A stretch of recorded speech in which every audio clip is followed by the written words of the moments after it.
Hello guys, स्वागत है फिर से एक बार आपका अपने YouTube channel future of IT classes में।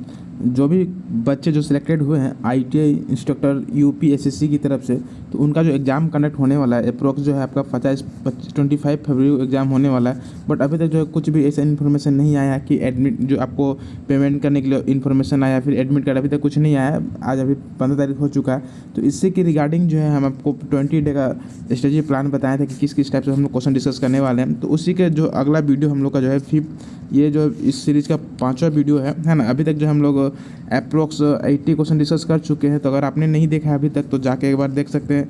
यूपी एसएससी आईटी करके वहाँ पे प्ले लिस्ट बना हुआ, उसमें आप एक बार जाके चेक कर सकते हैं, क्योंकि जो है जितना भी सिलेबस में दिया हुआ है वो इम्पोर्टेंट जो सिलेबस है जो हाईलाइट किए हुए हैं उस क्वेश्चन को जो हम लोग वहाँ पे ऐड किए हैं, उसके साथ साथ जो उसका एक्सटर्नल इंपॉर्टेंट पॉइंट भी हम आपके साथ शेयर किए हैं, है ना।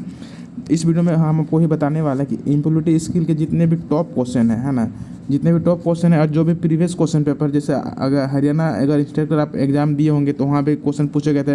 अगर झारखंड टीओ एग्जाम दिए तो वहाँ पे कुछ क्वेश्चन देखने को मिला।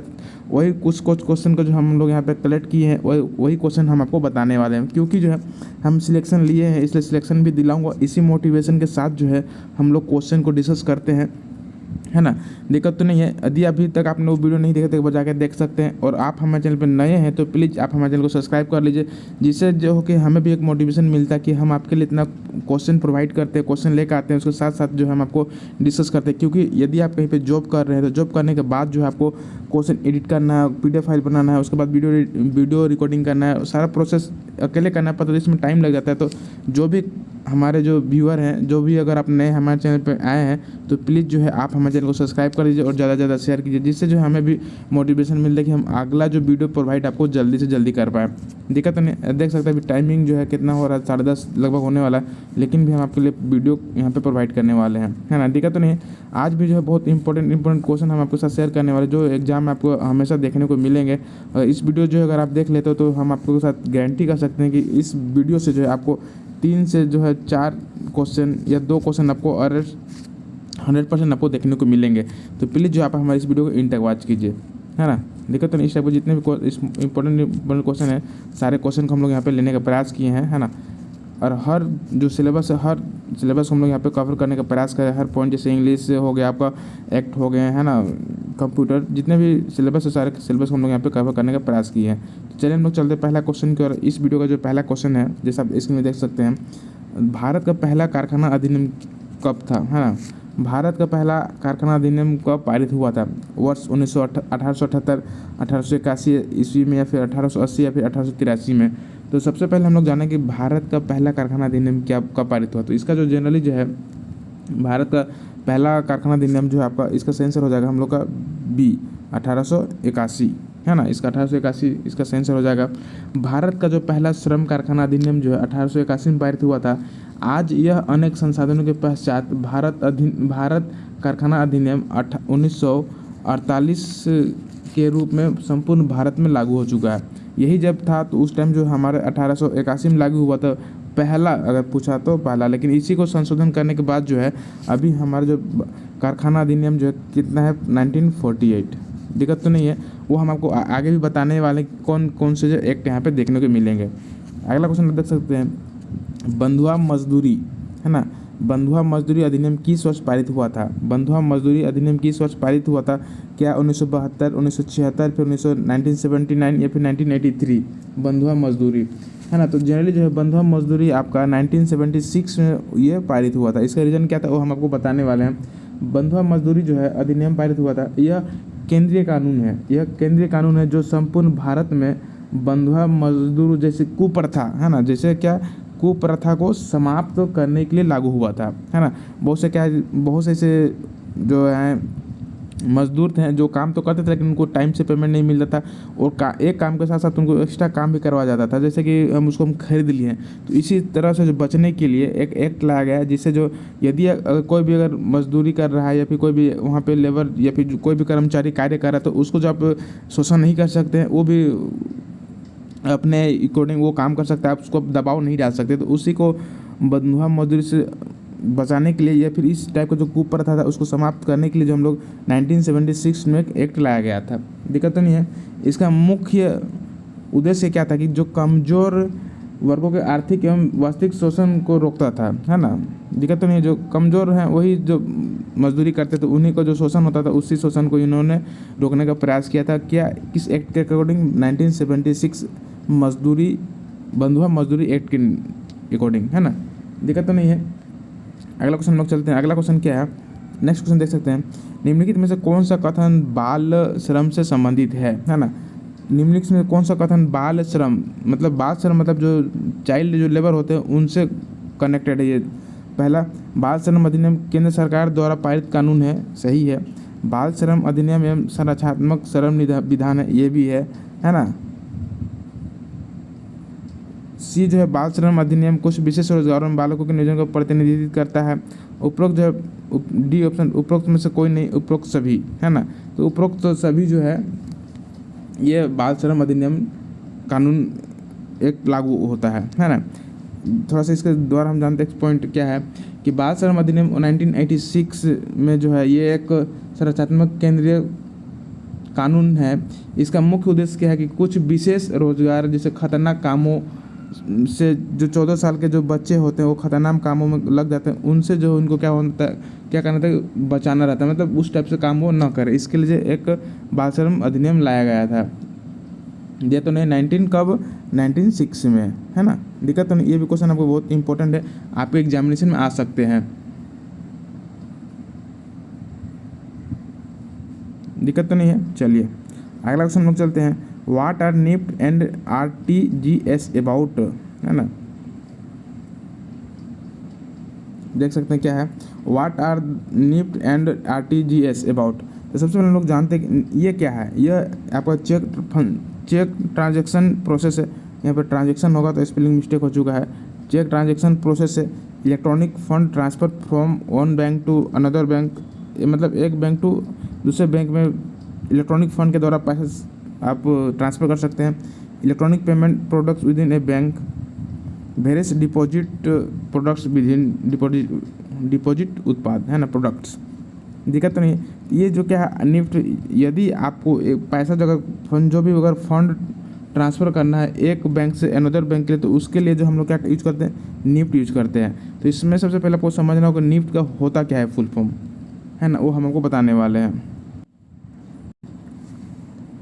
तो निफ्ट मतलब होता क्या है, निफ्ट का फुल फॉर्म होता है आपका नेशनल इलेक्ट्रॉनिक फंड ट्रांसफ़र, है ना। निफ्ट का फुल फॉर्म क्या होता है, निफ्ट, है ना। एक सेकेंड,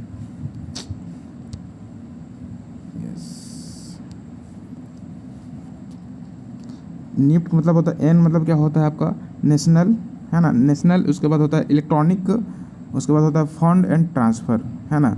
उसके बाद आरटीजीएस मतलब क्या होता है, आरटीजीएस मतलब होता है रियल टाइम ग्रॉस सेटलमेंट, है ना। क्या होता है, रियल टाइम ग्रॉस सेटलमेंट। इसमें क्या होता है कि कोई भी व्यक्ति या कोई भी कंपनी एक बैंक से दूसरे बैंक में जो है पैसा ट्रांसफ़र करने के लिए अगर हम करते हैं तो उसमें से हम लोग को निफ्ट की ज़रूरत पड़ता है, तो वही इसमें काम करता है। इसका सही आंसर हो जाएगा हम लोग का B, electronic fund transfer from bank to bank, है ना। दिक्कत तो नहीं है। अगला क्वेश्चन हम लोग चलते हैं। हम लोग का जो अगला क्वेश्चन क्या है, Bhim app is stand for, Bhim का मतलब क्या होता है।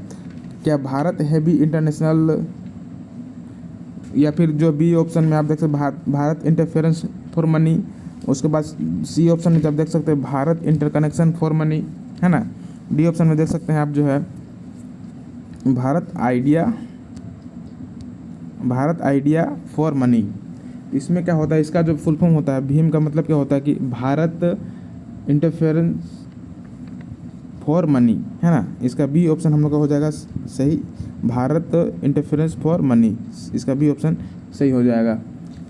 इसका उपयोग जो हम लोग यहाँ पे करते हैं, इसका उपयोग हम मोबाइल के मदद से तेज और सुरक्षित जो है पैसा को ट्रांसफ़र कर सकते हैं, पेमेंट कर सकते हैं एक से दूसरे अकाउंट में। दिक्कत नहीं। भीम का जो नामांकन किया गया था,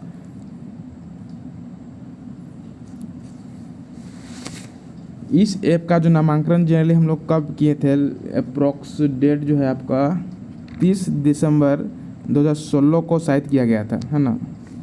इसका जो नामांकन किया गया था आप 30 दिसंबर 2016 को इसका नामांकन किया गया था।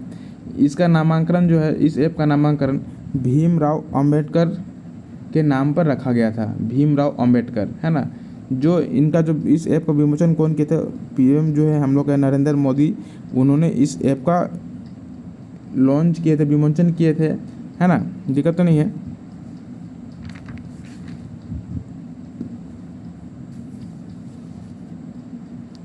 इस क्वेश्चन के क्या क्या पूछ सकता है कि भीम का फुल फॉर्म क्या होता है, किसके नाम पे या इसको भीम ऐप नाम रखा गया है, इसका जो है कब इसको हम लोग शुरुआत स्टार्टिंग किए थे, तो आपका जो है कब किए थे 30 दिसंबर 2016 को।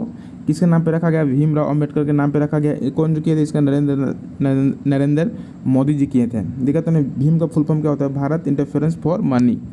अगला क्वेश्चन देख सकते हैं। अगला क्वेश्चन क्या है, औद्योगिक नियोजन अस्थायी आदेश कब पारित हुआ था, है ना। औद्योगिक नियोजन अस्थायी आदेश कब पारित किया गया था। ऑप्शन में है आपका 1948, 1946, 1949 या फिर 1947।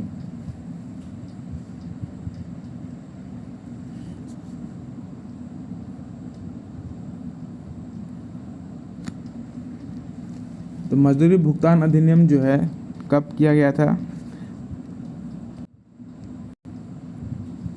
जनरली जो है इसका 1948 को किया गया था। 1948 को इसका सही आंसर हो जाएगा हम लोग। औद्योगिक नियोजन अस्थायी नीति जो कब हुआ था, 1948 में हुआ था। दिक्कत तो नहीं है। चलिए अगला क्वेश्चन लोग चलते हैं। हाँ, हम आपको इसके साथ साथ कुछ और पॉइंट बताते हैं जो आपको इम्पोर्टेंट हो सकते हैं, इसको नोट कर सकते हैं। मजदूरी भुगतान जो है, मजदूरी भुगतान एक सेकेंड, चलिए ठीक है। आप कुछ पॉइंट लिख सकते हैं जो आपके एग्जाम में आ सकते हैं। भारत में जो है कुछ श्रम कल्याण के संबंधित विधान बनाए गए थे, जो इनसे कुछ महत्वपूर्ण निम्नलिखित एक्ट हैं। पहला अगर पूछता है कि मजदूरी भुगतान अधिनियम के कब हुआ था, 1936 में मजदूरी भुगतान अधिनियम, है ना। उसके बाद अगर पूछेगा आपको कर्मचारी राज्य बीमा अधिनियम, ये क्वेश्चन काफ़ी बार पूछा जा चुका था, इसका जो 1948 है ना। नेक्स्ट अगर पूछता है कारखाना अधिनियम कब है, तो फैक्ट्री एक्ट बहुत ही फेमस क्वेश्चन है, इसको आप हमेशा माइंड में सेट कर सकते हैं, वेरी वेरी इंपॉर्टेंट है। फैक्ट्री एक्ट पूछा तो 1948, है ना, 1948। अगर वहीं पे पूछा प्रशिक्षु अधिनियम मतलब जो है अप्रेंटिस वाले जो होते हैं, नैप्स उसको हम लोग बोलते हैं, नैप्स, वो हम आपको बताने वाले हैं आगे कि नैप्स क्या होता है। एक जो फर्स्ट या सेकंड वीडियो में इसके बारे में पूरा डिटेल्स हम बताए हुए हैं। तो इसके एक्ट इसके एक्ट के अकॉर्डिंग होता है 1961, है ना। उसके बाद जो अगर नेक्स्ट क्वेश्चन पूछता है कि कारखाना अधिनियम क्या है, तो कारखाना अधिनियम जो है हम आपको बताएं अभी 1948 कारखाना अधिनियम है। मजदूरी भुगतान अधिनियम 1936 है। न्यूनतम मजदूरी अधिनियम कब है, न्यूनतम मजदूरी अधिनियम जो है आपका 1948 है ना। ये सब जो एक्ट है इसको आप अपने कॉपी में नोट डाउन कर सकते हैं, जिससे जो है आपका आने वाले एग्जामिनेशन में आपको हेल्पफुल हो सकता है ना। ये भी बहुत इंपॉर्टेंट क्वेश्चन पूछता है कि यौन उत्पीड़न रोकथाम या फिर निषेध और निवारण अधिनियम कब लागू किया गया था, तो 2013 में। हम आपको पूरा डेट के साथ बताएं सेकेंड वीडियो में, तो एक बार उसको जाकर एक बार चेक कर सकते हैं। दिक्कत तो नहीं। आगे हम आपको और भी बताएंगे किस किस टाइप के जो एक्ट है आपके एग्जाम में पूछ जा सकते हैं। फिलहाल हम लोग चलते हैं। अगला क्वेश्चन हम लोग क्या है, नेक्स्ट क्वेश्चन जो है यूपी, एक सेकेंड,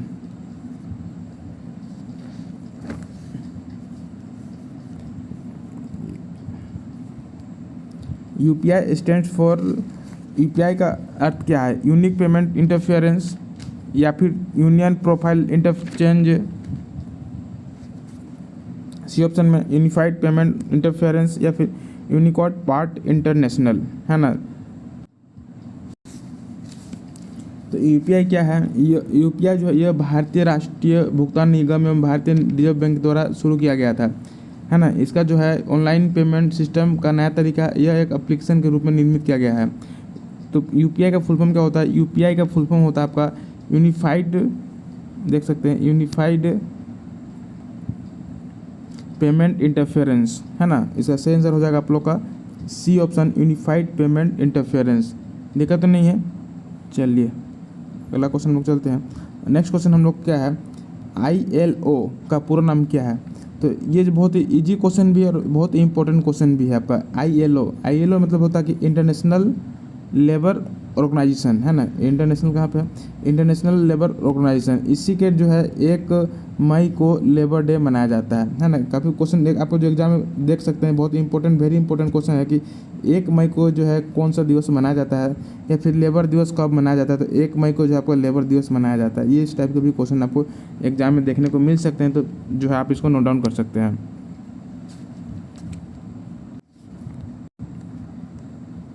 अगला क्वेश्चन हम लोग का है कि कर्मचारी भविष्य निधि अधिनियम 1952 कब पारित हुआ था।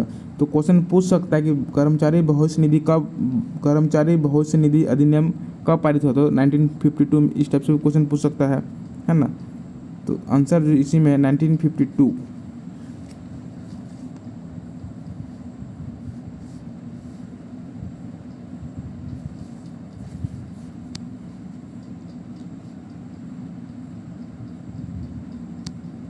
अगला क्वेश्चन हम लोग को देख सकते हैं, कारखाना अधिनियम 1948 के अनुसार किस जिले के कारखाना निरीक्षक होता है।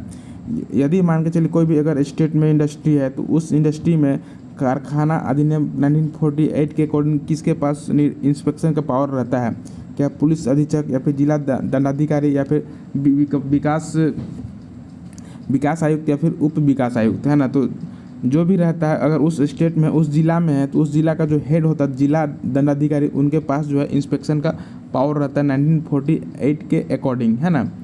प्रत्येक जिला का कारखाना राज्य सरकार, है ना, जितने भी डिस्ट्रिक्ट है उसका डिस्ट्रिक्ट का जो हेड होता है जिला दंडाधिकारी, वही उस डिस्ट्रिक्ट का इंस्पेक्शन कर सकता है। किसके अकॉर्डिंग, 1948 के अकॉर्डिंग कर सकता है ना।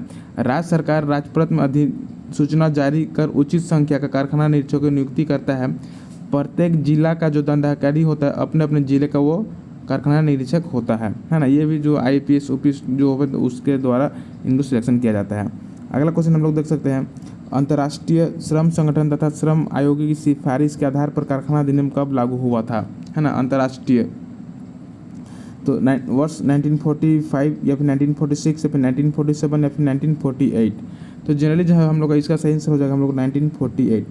अंतर्राष्ट्रीय श्रम संगठन जो है कब पारित हुआ था, तो 1948 के अकॉर्डिंग पारित हुआ था। इसमें क्या कहा था कि वर्ष जो है 1948 में अंतर्राष्ट्रीय श्रम संगठन आयोगों की सिफारिश को ध्यान में रखकर एक बृहद कानून बनाया गया था, जिसे भारत कारखाना अधिनियम के नाम से जाना जाता है ना। देखा तो कब वो बना था, भारत कारखाना अधिनियम 1948 को। यह अधिनियम जो है आपका 23 सितंबर 1948 को जो है भारत संसद द्वारा पारित किया गया था, है ना। कब किया गया था, 23 सितंबर 1948 को पारित किया गया था। यह अधिनियम जो है 1 अप्रैल 1948 को जो है 1948 को से जो है ये पूरा भारत में लागू हो गया। दिक्कत तो नहीं है। 1948 के अंतर्राष्ट्रीय श्रम संगठन के द्वारा जो है फैक्ट्री एक्ट लाया गया कब, 1948, है ना। ये जो भारत संसद में कब पारित हुआ आपका 23 सितंबर 1948 को, और लागू कब हुआ आपका 1 अप्रैल 1948 को जो पूरा भारत में ये एक्ट लागू हो गया। देखा तो नहीं है। चलिए अगला क्वेश्चन हम लोग देख सकते हैं। अगला क्वेश्चन क्या है, कार्यस्थल पर महिलाओं के साथ यौन उत्पीड़न अधिनियम किस वर्ष लागू हुआ था। तो यौन उत्पीड़न अधिनियम के रिगार्डिंग जो है बहुत जो भी इंपॉर्टेंट क्वेश्चन पूछ जाते हैं, वो सारे क्वेश्चन को जो हम लोग फर्स्ट या सेकंड वीडियो में डिस्कस किए, तो एक बार उसको आप जो है जाके देख सकते हैं और स्पीड बढ़ा के देख सकते हैं, ताकि जो हम वहाँ पे क्या क्या एक्ट लिए हैं। तो यहाँ पे जनरल होता है पोस्को एक्ट होता है, जैसे कि आपको पता है पोक्सो एक्ट क्या होता है ना।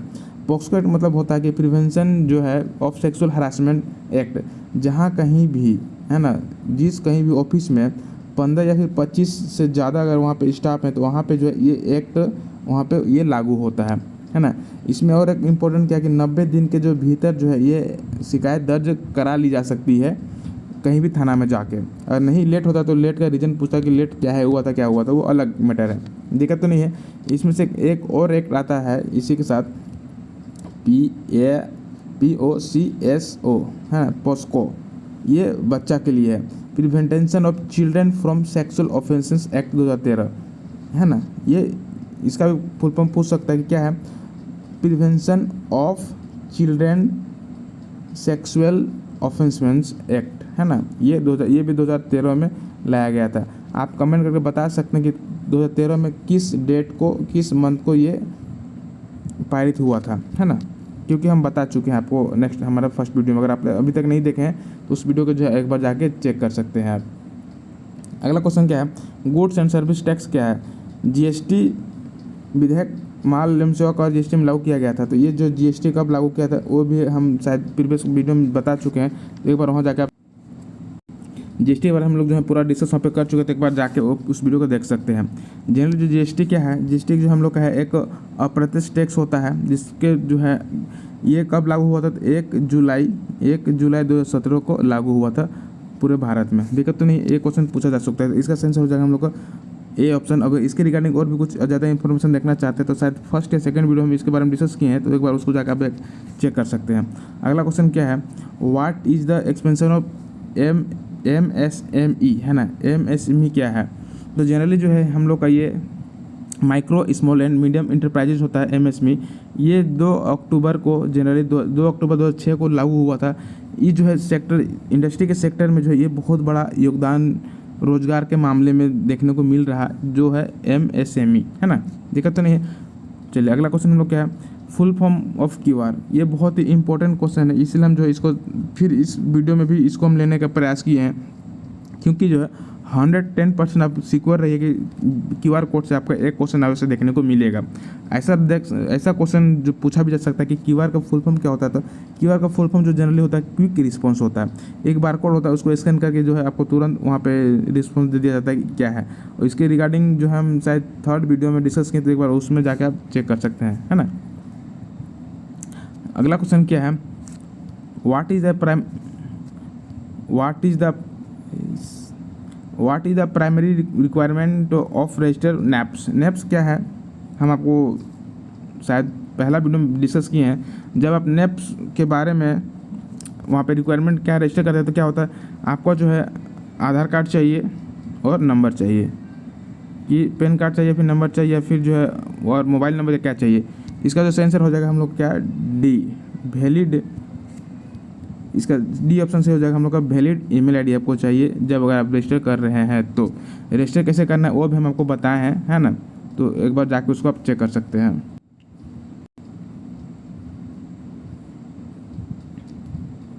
शायद रिकॉर्डिंग ऑफ हो गया था, ध्यान में नहीं था, बट नेक्स्ट हम लोग स्टार्ट करते हैं।